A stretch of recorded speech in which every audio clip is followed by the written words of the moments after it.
What is up, everyone? It's Quinn here, and in this video I'm going to be going through my top 10 rookie wide receiver rankings. There seems to be some loose consensus on the different tiers with these wide receivers, but I do think once we're getting out of the top four-ish wide receivers, it kind of becomes a pretty large chunk of guys where there's going to be a lot of variance on how players are viewing those guys. So I think at this point, just like some overall draft strategy, I think I'm probably going to be looking to move back in some of these tiers just to get the cheaper guy if I think a lot of them are kind of ranked close together. But as always, I want to hear your guys' thoughts. Which guys are you higher on, lower on than me?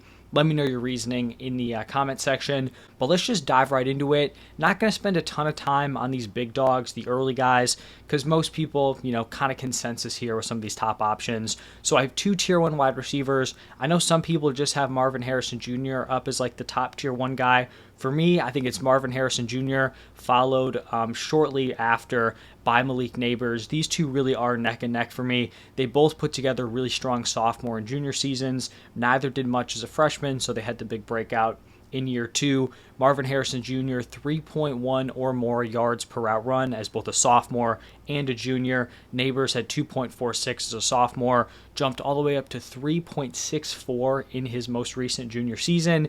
Both guys 6+ yards after catch per reception. In terms of draft capital, it seems like both these guys are going to be locked into the top 10. Both could honestly end up being top 5.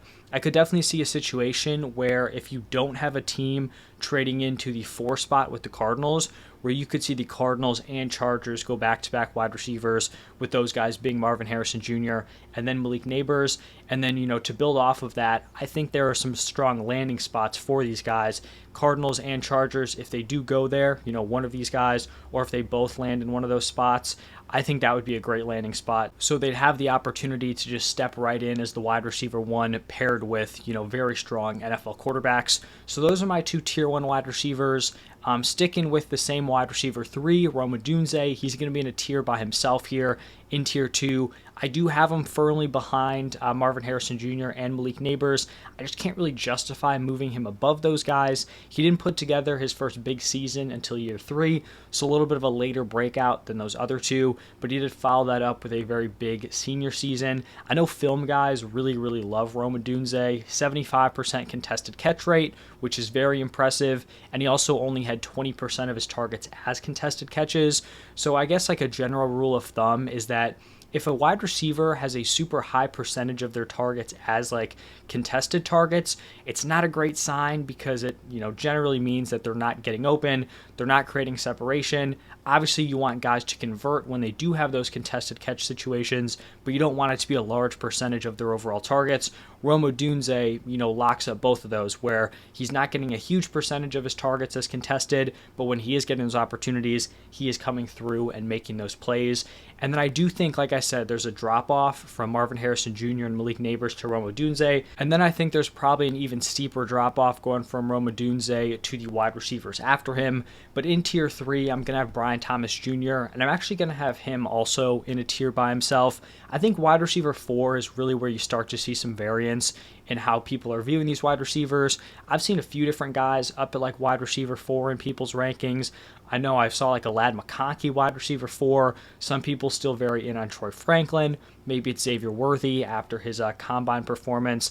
But like I said, there is some variance. For me, I'm pretty firm here on Brian Thomas Jr. He didn't have a breakout until year 3, so kind of similar to Rome Odunze. But I do think he has a really strong chance of being the 4th wide receiver off the board. I think you're going to see the big 3 go top 10. Even if Rome Odunze is not going top 5, I think he goes somewhere in the pick 6 to 10 area. I'd be pretty surprised if he did fall out of the top 10, but I think after that, Brian Thomas should probably have the best odds to be the 4th guy off the board.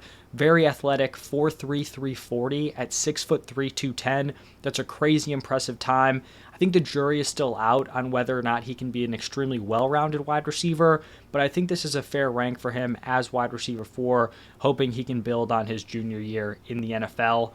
Now, shifting into tier 4, this is kind of what I was talking about, where I think this is a pretty big tier where there's going to be a lot of variance from player to player. These are all wide receivers that are probably going to be picked somewhere late round 1, into somewhere throughout round 2. Maybe they're slipping to round 3.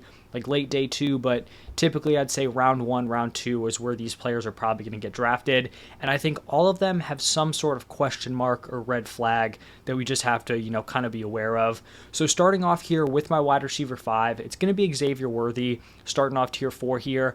And I think he's a guy who arguably had the best freshman season in this entire class. As a freshman, 62 receptions, 981 receiving yards, 12 touchdowns. He had a 2.61 yards per hour run, which for a freshman is just insane. Also had 8.5 yards after the catch per reception, which is also great.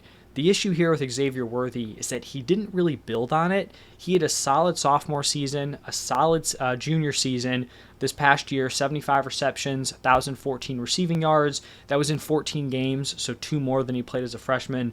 5 touchdowns. He had a 2.14 yards per route run and then 7.6 yards after catch per reception. So just looking at that season, it's a strong season, but it is a little bit of a red flag that he didn't really stack improvement going from his freshman to sophomore season and then sophomore to junior year. He kind of stalled out, which isn't a great sign. Is he going to continue improving once he gets to the NFL? Looking at the combine, he was definitely one of, if not the biggest winner, from the event. He broke the combine 40 record with a 4.21, which is just absolutely insane.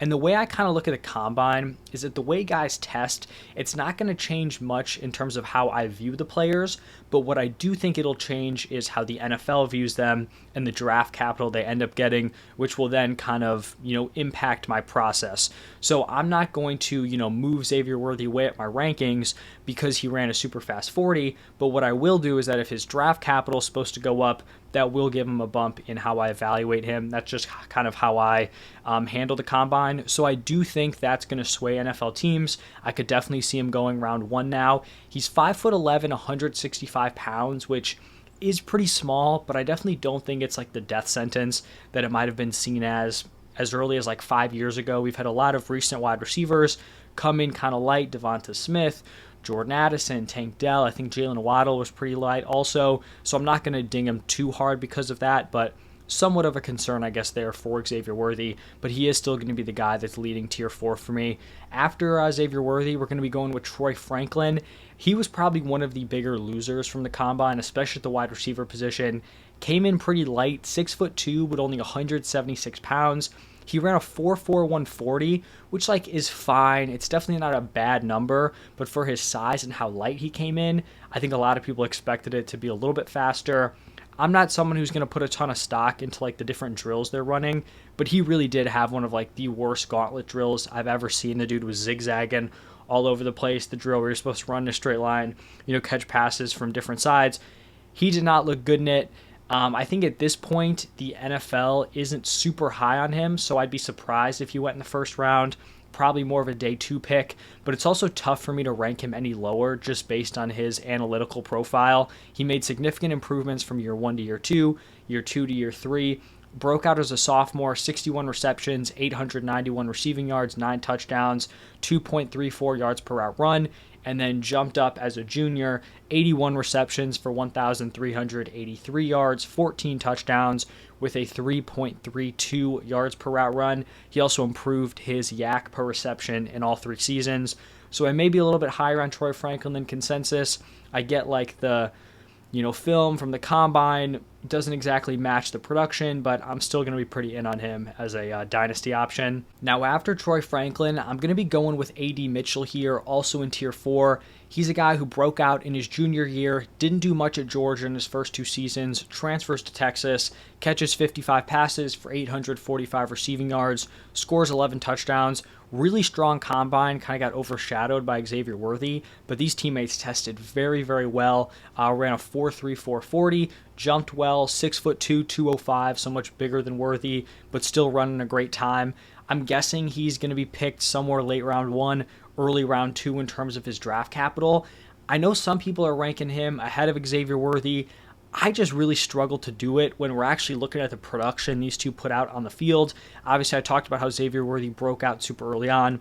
A.D. Mitchell did not. So Worthy was way better in year 1 and year 2. And then they played on the same team, they played together, and Worthy was still the more productive player. So that's why I have him ahead, but I do still think he belongs somewhere in tier 4. Now my wide receiver 8 is going to be Ladd McConkey, and he's a guy who does not have a great statistical analytical profile, but film guys just absolutely love McConkey. He's going to get comped to these random white wide receivers like your Wes Welkers, your Julian Edelmans, but in reality, he's going to be much bigger and more athletic than a lot of the dudes he's getting comped to. He's 6 foot, 186, ran a 4.39 40, so breaking 4.4, very impressive. Now the problem with him here is that the counting stats are not good. Freshman, sophomore, junior year, they're not great across the board, but his yards per route run were very impressive. So he had a 2.71 as a freshman, 2.16 as a sophomore, and then 3.26. To put that into perspective, A.D. Mitchell's highest yards per route run in any season, it was 1.72. So McConkey had him beat all 3 years. I'm guessing he's going somewhere in day 2. So an interesting profile. We'll see what kind of pans out, if it's the college production or just what guys have seen on film and the efficiency he's had when he has been out on the field. Now my final tier 4 wide receiver is going to be Keon Coleman, and he seems to be a pretty divisive prospect at this point. I think some people are really hyped on him. It seems like a lot of that has cooled off a little bit. He kind of seems like he's getting hate from both the film community and the analytics community. Normally it's somewhat split. Keon Coleman seems, at least as of late, to have been getting a lot of negative just commentary around him. The junior season was somewhat underwhelming. 50 receptions, 658 receiving yards, 11 touchdowns. He also had 34% of his targets as contested targets, which, like I talked about earlier on in this video, that is not a great sign. That's showing you're not really getting separation. And the other rough part of that is that he didn't even necessarily come through in those contested opportunities. So it's not like he was getting a ton of jump balls, but he was, always winning them. He only caught 33% of them, which is not great. He was better as a sophomore, so I guess it could be kind of fluky year to year, not super sticky, but not a great sign when you're getting a ton of those opportunities and also not coming through. He ran a 4.6 140, which not a great time. But on the other hand, there are still some positives here for Keon Coleman. Outside of the 40, which everyone kind of latched on to as being a really bad time, he tested very well. He's a big dude, 6'3", 213 pounds. He jumped well, and his 10-yard split was also pretty solid, especially for how big he is. And then I talked about how Troy Franklin did not do well in the drills. Keon Coleman was the exact opposite. The gauntlet drill was nearly perfect. And then even though he didn't run super fast in just the straight line 40, in terms of actually running his routes, he was one of the faster wide receivers there. He ran the second fastest slot strike route, the second fastest go route, the third fastest slant, and then the fourth fastest dagger. That was from NFL Next Gen Stats, just getting his miles per hour on those different routes. He also hasn't even turned 21 yet, so he's still very young.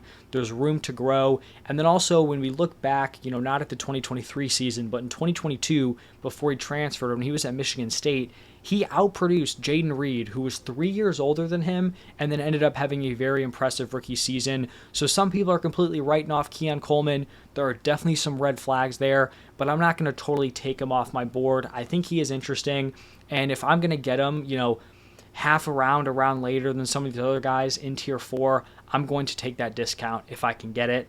And then my final wide receiver here, wide receiver 10, starting off tier 5. This is going to be the start of a very, very large tier, and I'm honestly not super confident in the guy I have up top here, but currently it's going to be Xavier Legette. He pretty much did nothing in his first 4 seasons, which is a massive red flag. No other way around it. If you're not producing for 4 straight seasons, barely anything, it's not a good sign. However, what he's done over the past year has been great. 71 receptions for 1,255 receiving yards, 7 touchdowns. He had a 3.15 yards per route run, 6.4 yards after catch per reception. He's a big dude, 6'1", 221, ran a 4.39, so he dominated in his final college season. He's a very strong athlete. I think the draft capital is going to be there. I'd be surprised if he goes later than day 2. Could definitely end up being a second-round pick. So if I am going to go out and pick up someone with a very late breakout, it's going to need to be someone who was very dominant, and that's what Xavier Legette was. It kind of reminded me of Jonathan Mingo last year, where he got picked in the NFL draft, I think, way before people, at least in the fantasy community, thought he was going to go. And he was a guy where he was a really good athlete, but didn't have great production. He broke out in year 4, but he wasn't super dominant. And Jonathan Mingo did not look very good in year 1. I think Leggett is the example where it's possible it goes the same way, right? Where he struggles when you're beating up on dudes that are a few years younger than you. You know, you should be putting up big stats. But at least he went out and had a completely dominant season. That's not something we saw out of Jonathan Mingo. So maybe that helps him here entering the NFL. But that's going to wrap it up for my top 10. How you guys feeling about these rankings? Let me know down below. Thank you all for stopping by, and I will see you in the next one.